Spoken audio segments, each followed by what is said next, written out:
ব্যস্ত যান্ত্রিক শহরে দুজন আগন্তুকের কিছু মুহূর্তের গল্প নিয়ে নির্মিত হয়েছে স্বল্পদীর্ঘ চলচ্চিত্র আরও কিছুক্ষণ। পাথরের মতো কঠিন এ শহরের ভিতরে কিছু সম্পর্কের কারণে যে কিছু মুহূর্ত তৈরি হতে পারে, সেই মুহূর্তগুলোর গল্প বলছে চলচ্চিত্রটি।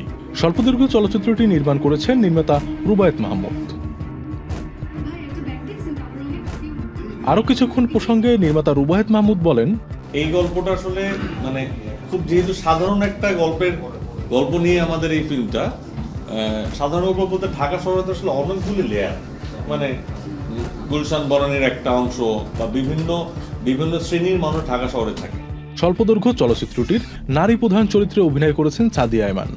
Which is the world-class cable brand? Walton Cables, নিরাপদ আগামী সংযোগ।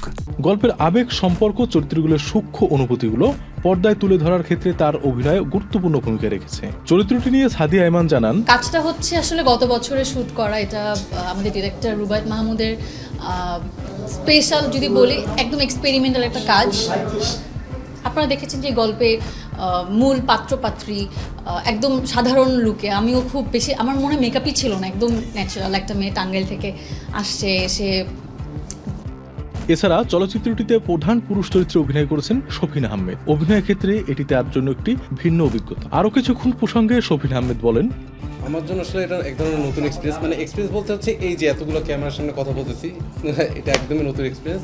প্রায় 29 মিনিটের স্বল্পদৈর্ঘ্য চলচ্চিত্রটি দর্শকদের জন্য মুক্তি পাবে 1 September. Mithun Raj, channel I.